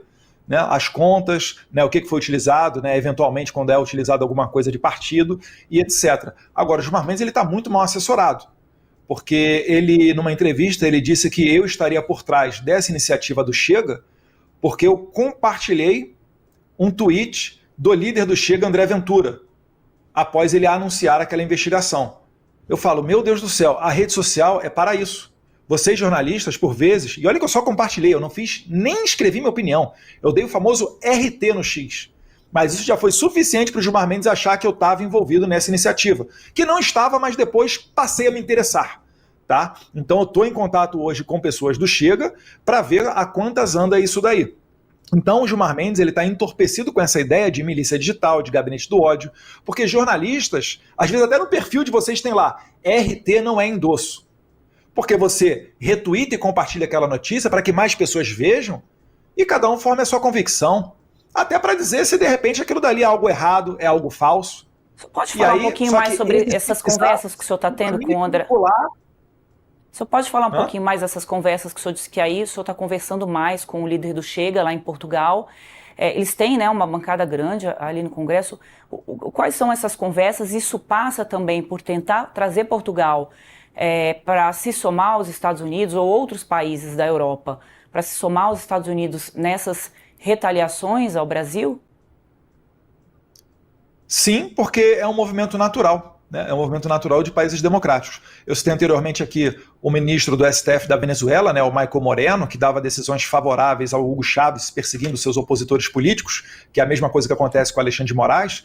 Quando o Michael Moreno foi sancionado com a Lei Magnitsky, na sequência, Canadá também endossou e fez também sanções semelhantes, e depois essas sanções foram levadas para a Europa, que acabaram por sancionar o Michael Moreno. Então é um movimento que ocorre, né, há precedente, e eu sim quero fazer isso, até para tirar da boca do Alexandre de Moraes, quando ele fala que ainda haverá Paris. Não saiu necessariamente da boca dele, não sei agora, mas é o que circula por aí. Né, que eles fazem brincadeiras dizendo que ainda haverá Paris. Então, contra violadores de direitos humanos, minha total energia, meu total trabalho e o meu total, eu recebo total apoio dos meus representados e seguidores nesse tema. Andrés, eu queria só fazer uma pergunta que se aproxima um pouco mais da população, que se aproxima um pouco mais de quem está assistindo a gente. Falando um pouco sobre tarifaço de Donald Trump, eu só queria concluir esse assunto tarifaço pelo seguinte: as pesquisas aqui no Brasil mostraram que a história do tarifaço de Donald Trump acabaram aumentando a popularidade do presidente Lula. A gente até chegou a dizer aqui, deputado, que tirou o presidente Lula do pré-sal. Subiu, tirou ele ali do submundo da onde ele estava, então subiu a popularidade do presidente Lula, que nunca antes esteve tão ruim. Nos três governos Lula, a popularidade dele esteve muito ruim. Depois da história do tarifaço de Donald Trump de 50% imposto aqui, a popularidade dele subiu com a história da soberania do Brasil para os brasileiros e colocou a culpa no senhor. Diz que o tarifaço é culpa de Eduardo Bolsonaro e acabou subindo a popularidade do presidente Lula. Mas a minha pergunta é: o senhor entende que o seu processo, a sua movimentação nos Estados Unidos para sancionar o Alexandre de Moraes ou quem quer que seja, isso é maior do que essas sanções que o brasileiro está sentindo na economia, como, por exemplo, esse 50% do tarifaço? Originalmente, né, no projeto meio do Paulo Figueiredo, a nossa ideia era fazer sanções individuais ao Alexandre de Moraes. Bem, quando isso foi levado à mesa do presidente Trump, nós ficamos muito felizes que ele voltou os seus olhos total à atenção do Brasil, começou a falar, inclusive na sua rede social, sobre o Brasil. Ele optou por fazer as tarifas. Eu confio no presidente Trump, eu acho que ele tem muito mais experiência do que eu nesse ponto, e ele ali entendeu que existia, né, um aparato financeiro que dá suporte ao regime, preferiu começar, né, as pressões a partir dali. Então, o que eu tenho a dizer é que sim, eu confio nele, eu confio na liderança dele, ele tem muito mais experiência do que eu, e isso está demonstrando resultado. O Congresso, essa semana, quase votou a questão das prerrogativas, que seria a antessala para a anistia. Hoje em dia a gente consegue falar abertamente em anistia, algo que estava enterrado até um tempo atrás, e depois ele foi evoluindo para a Lei Magnitsky, né, retirada de vistos. Então ele está dando tratamento ao Brasil de um regime nada democrático, porque realmente o que está ocorrendo no Brasil é uma crise institucional. O problema é que muita gente não quer reconhecê-la. Então, o problema da censura e das liberdades no Brasil é um problema de todos. Resolver a crise institucional é mais importante do que a economia que atinge o brasileiro na mesa dele, no supermercado, na conta bancária, por conta dessas sanções tarifárias? A liberdade é sempre mais importante do que a economia. Se nada for feito, esse regime se consolidar, aí nenhum tipo de sanção, nem lei Magnitsky, nem tarifa vai dar certo. Né? Olha só o problema da Venezuela. Você não vai resolver mais com esse tipo de medida diplomática. Você tem que mandar destroyers, né? Caças F-35. É isso que eu quero evitar. Se o líder da oposição está preso e o cara que mandou ele para a cadeia de maneira injusta é a pessoa mais poderosa da República, isso significa que não haverá uma eleição justa em 2026. E o Brasil corre o risco de ter uma eleição não reconhecida pelos Estados Unidos, tal qual ocorreu recentemente com a Venezuela. Eu estou querendo evitar esse tipo de situação. E o Trump foi tão claro que ele fez uma carta dizendo os motivos pelo qual aquela tarifa estava sendo aplicada. Só que o Congresso Nacional, o STF e a Presidência da República insistem em fazer tudo o contrário. Quem quer resolver o problema não age dessa maneira. O Trump falou de regulamentação das redes sociais, censura e etc. Aí vai o STF, atropela o Congresso Nacional, né? Dá ali, ignora o alerta que veio depois nos bastidores, né, do ministro Cássio Nunes, de que os Estados Unidos estariam olhando para tudo isso, e passa uma lei de censura para esquentar os crimes cometidos pelo Alexandre de Moraes em 2022. Aí o Congresso vem na sequência e aprova uma urgência de um projeto que vai trazer mais regulamentação das redes sociais. É tudo ao contrário do que o presidente Trump está falando. E o presidente Trump agora colocou o FTC, né, a sua comissão de comércio, para justamente botar tarifas maiores, né, adicionais aos países que tratem com desrespeito as empresas americanas, né, em detrimento, né, das empresas americanas, coloquem para cima empresas chinesas, que é o caso do Brasil. Vocês vão lembrar que a Janja estava pedindo ao Xi Jinping para mandar alguém da China para o Brasil para melhorar ali a situação da esquerda no TikTok, né, provavelmente para censurar os conservadores no TikTok. Então o Brasil ele se enquadra em todos os requisitos para o aumento de tarifa. E vai ser complicado botar a culpa em Paulo Figueiredo e Eduardo Bolsonaro, porque é uma conduta do Estado brasileiro. O Estado brasileiro está indo nessa direção de confronto. Né? Eu acho que não é conveniente a gente falar de redes sociais nesse momento. E depois não adianta ficar reclamando das tarifas, porque essa é a maneira pela qual as nações se relacionam antes de mandar os destroyers. Deputado, é só 2 pontos aqui para a gente esclarecer para a nossa audiência. A questão da regulamentação das redes, né? O senhor colocou que o Congresso não votou porque não haveria votos, mas o governo federal tem uma proposta que diz que desde que o Lula estava em campanha, ele disse que vai mandar para o Congresso, não mandou, mas esse é um tema que está em discussão aqui no país, tanto que Big Techs fizeram, acho que 90 empresas de Big Techs fizeram uma carta para o Donald Trump chamando atenção a isso. 81. 81. Esquentei um pouquinho a notícia aqui. Eu queria até ouvir do senhor... Eu queria ouvir do senhor, o senhor tem, né, contato com eles, o quanto que isso vai pesar nesse olhar, né, que o Donald Trump já tem para o Brasil, essa carta das Big Techs. E aí, antes de passar a resposta para o senhor, só peguei uma cola aqui com a produção com relação ao estado de sítio. A gente não vai voltar nesse assunto agora, depois se o senhor quiser falar depois.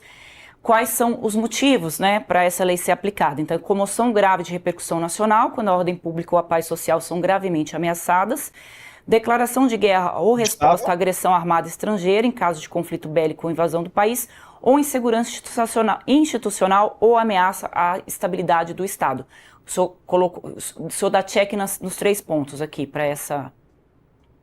Não, mas na verdade, né, isso daí se verificou, tanto que ocorreu o 8 de janeiro depois, né? Acho que o Brasil não viveu uma normalidade democrática.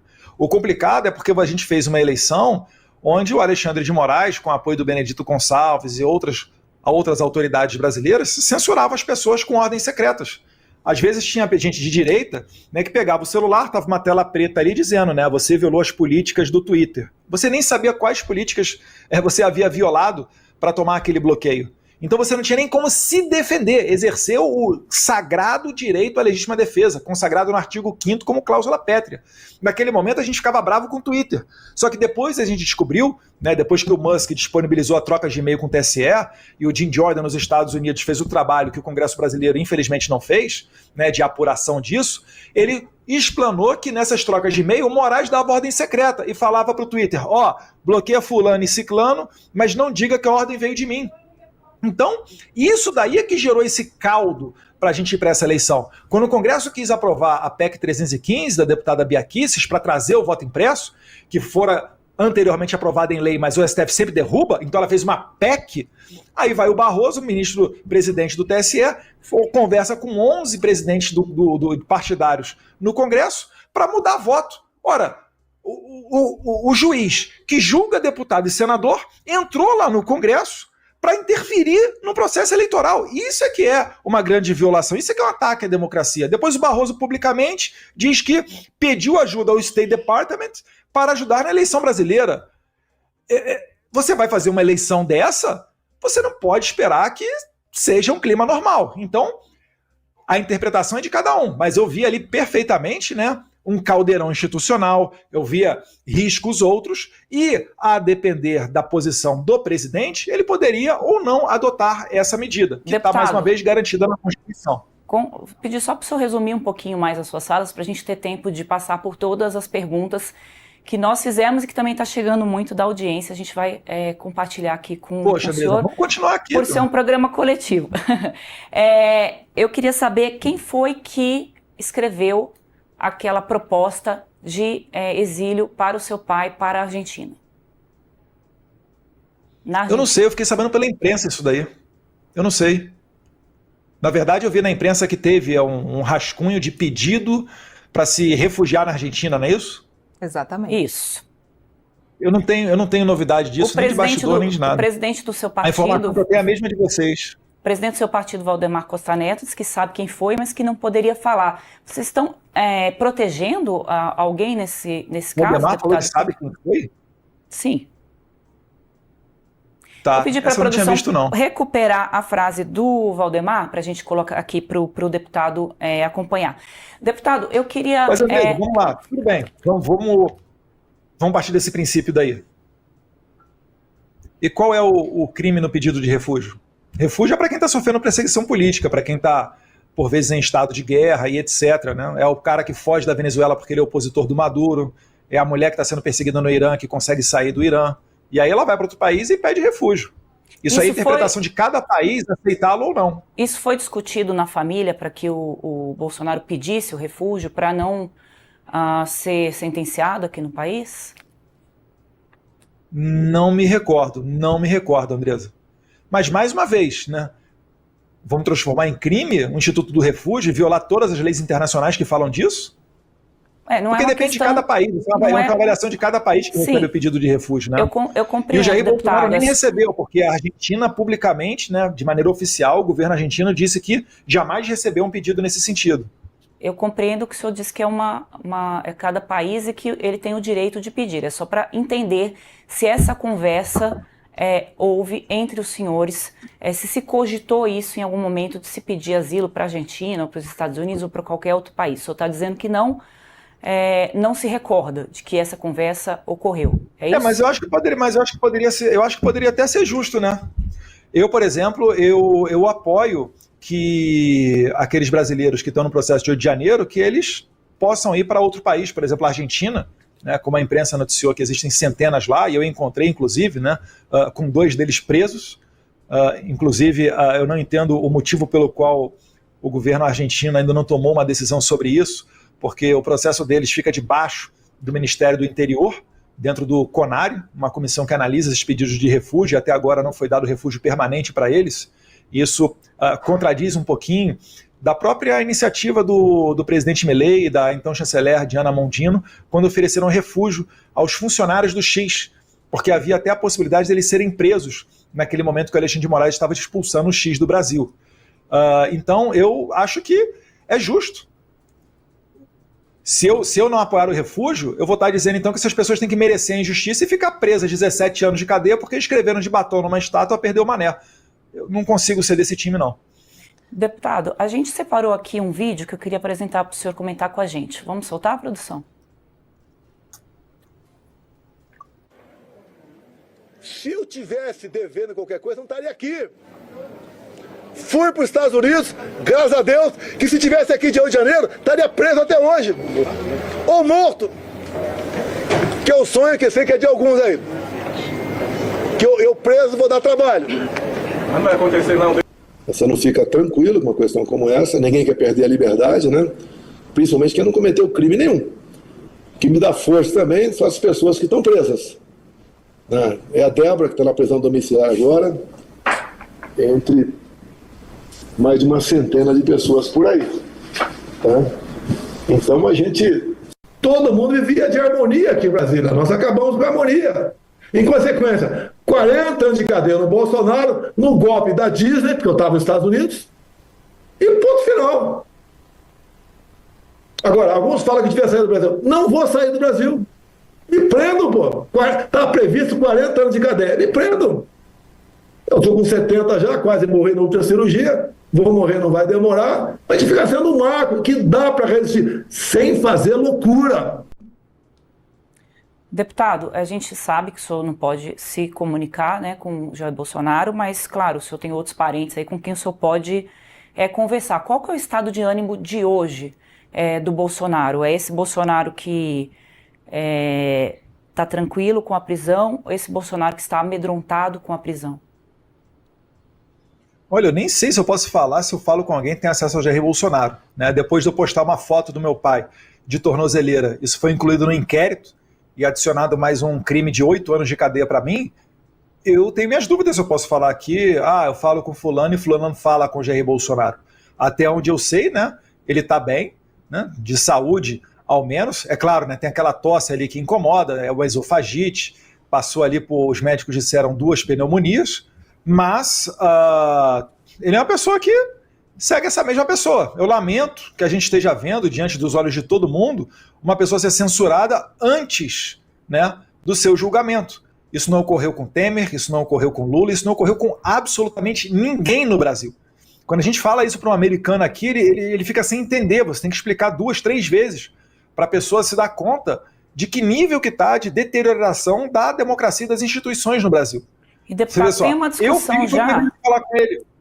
Tem uma discussão já sobre onde ele será preso. Já é tão certo que o julgamento está definido, né, pela condenação, que a discussão que a gente vê hoje dos órgãos da polícia, do judiciário, é onde ele será preso. Se será na Papuda, se será num quartel, num local militar, ou se será numa superintendência da Polícia Federal, porque ele, como ex-presidente, ele tem direito à cela do Estado-Maior. O que se colocou muito nessa semana foi que não seria num quartel, porque ali... Isso é bizarro, não, Andresa? A gente está discutindo a prisão de um ex-presidente que não foi comprovada nenhuma conexão dele com o 8 de janeiro, que não foi sequer um golpe, porque não tinha nem pessoas armadas ali, e está discutindo que o cara está certamente condenado.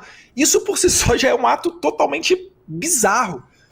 Bizarro. O meu ponto não pode aceitar isso com naturalidade. O meu ponto que eu queria colocar para o senhor é justamente esse fato de avaliar e não colocá-lo num quartel, justamente para que as pessoas não fiquem na frente do quartel para dar apoio a ele, assim como a gente viu com o ex-presidente Lula, que não estava no quartel, estava na superintendência da Polícia Federal em Curitiba, até porque ele não é um militar, mas as pessoas ficaram ali na frente e ninguém se incomodou. Ele arrumou até uma namorada ali, que a Janja ficava ali na frente. Com relação a essa discussão de onde ele será preso, que antecede o julgamento, eu queria ouvir um pouquinho do senhor a respeito disso.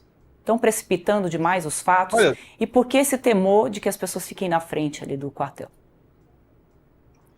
Porque está claro diante dos olhos de todo mundo, né? Qualquer pessoa que tem um tic-teco na cabeça, que a ideia é acabar com o movimento político liderado pelo Jair Bolsonaro. Porque é o único movimento que coloca em risco, né, esse atual sistema, onde o trabalhador paga os impostos, o político rouba e a Suprema Corte passa a mão na cabeça dele. Né? Então, Vão fazer, provavelmente, né, vão tentar colocar ele no pior lugar possível, para tentar fazer ele ficar o mais distante possível dos seus apoiadores, né?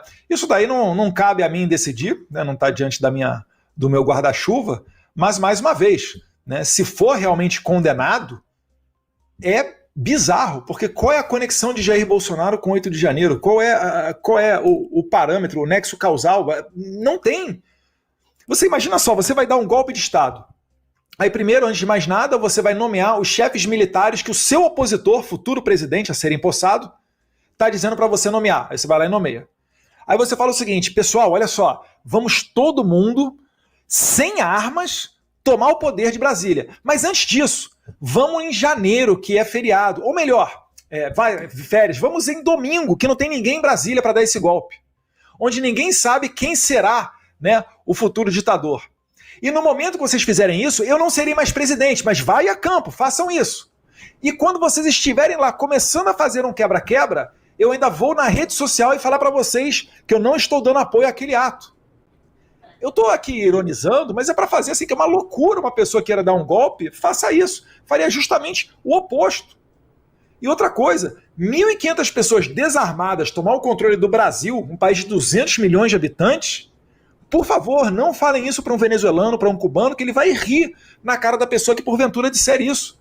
É óbvio que não houve golpe, é óbvio que existe uma perseguição, e o Bolsonaro só está sofrendo isso porque ele é o único político que arrasta multidões para a rua, mesmo sem ter redes sociais e de dentro da sua casa. Então, como objetivo, para finalizar, como o objetivo do Alexandre de Moraes é acabar com esse movimento e não fazer um julgamento justo, ele vai tentar botar o Bolsonaro o mais longe possível dos seus apoiadores. Pouco importante se no passado, por exemplo, como você disse, o Lula tinha na porta da PF ali um grupo de pessoas, enfim, que podiam fazer manifestações a favor dele. Existe algum acordo, deputado, alguma conversa com a defesa, com os advogados, de onde seria a preferência para que Jair Bolsonaro pudesse ficar, caso de fato seja condenado? Eu não sei, não conversei sobre esse tema com nenhum advogado do Jair Bolsonaro. Isso daí eu realmente não posso nem dar mais informações, mais detalhes. O senhor opinaria? Eu opinaria pela absolvição dele, né? Não, a gente está falando do cenário real. Vocês conseguem mostrar qual é a conexão do Bolsonaro com o crime? Mas a gente está falando do cenário concreto, né? Não há dúvidas de que... Você sabe se ele vai ser condenado já? Se ele vai ser absolvido? Mas como é claro, que você tem certeza? Eu tenho certeza pelas declarações do ministro Alexandre de Moraes, pelos votos dos outros ministros da corte, pelo julgamento que tem sido Alexandre de Moraes público. Está se antecipando ao julgamento e está dando dicas de que vai condenar o Bolsonaro. Não é Nossa, dica, muito imparcial o juiz. Não é muito dica, ético. deputado. Ele tem afirmado em entrevistas e nos julgamentos, que são públicos, todo mundo pode acompanhar, que essa é... Aí a gente pode questionar a conduta dele de dar entrevistas. Mas com relação ao julgamento... Eu estou questionando mesmo. Com relação é que eu sou formado em Direito, quando eu fiz faculdade lá na FRJ, né, depois saí, fiz a prova da OAB, fui aprovado advogado, né, minha experiência na Polícia Federal, eu achava que o juiz só falasse dentro dos autos, né, após ser provocado a dar a sua decisão. Não ficar fazendo... Considerando o que já tem... Considerando que ele dá entrevistas e que dá muitas palestras e fala bastante, e o plenário também, porque vamos lembrar que todo mundo, esse julgamento vai se dar na primeira turma do Supremo Tribunal Federal, que é uma turma menor de ministros, não é no plenário, por uma decisão da primeira turma, um pedido ali do ministro Alexandre de Moraes. Considerando que essa turma aí já se manifestou, possivelmente vão ter 2 votos ali divergentes, a avaliação do senhor seria melhor essa prisão num ambiente militar ou num ambiente de uma superintendência da Polícia Federal, assim como ficou o ex-presidente Lula? O senhor se sentiria mais seguro com relação ao seu pai em qual local? Guardado pela PF ou pelos militares? Andresa, mais uma vez eu vou insistir em não reconhecer o absurdo de um juiz que fala fora dos autos, né? Um juiz perseguidor, aquela pessoa que disse: nós temos que pegar o Eduardo Bolsonaro, está julgando a minha família, está abrindo inquérito, tem uma força policial à sua disposição para me perseguir. Eu não posso admitir isso daí como normal. Então eu tenho que fazer essa ressalva, porque isso vai contra não só o que eu aprendi lá na FRJ no passado, né? Vai contra qualquer jurista sério desse país. Mas não aceitar o resultado de uma condenação não é antidemocrático, deputado? Não, Não. Por que seria antidemocrático? A gente tem que reconhecer tudo o que eles falam? Eles estão colocando aí, vendo se colocam a gente dentro da casa de Jair Bolsonaro. Daqui a pouco eles botam uma bala na cabeça do meu pai e eu tenho que aceitar essa decisão? Eles é que têm que reconhecer o limite das leis. A lei não permite que um juiz que diz nós temos que pegar o Eduardo Bolsonaro, que ele julgue o Eduardo Bolsonaro. Isso é pior do que a Inquisição Espanhola. É esse o absurdo que eu estou tentando a audiência aqui, né, abrir os olhos para o que está acontecendo no Brasil. Isso não é normal, isso é disfuncional, isso já está gerando até problema internacional. É por isso que o Trump está colocando tarifa no Brasil.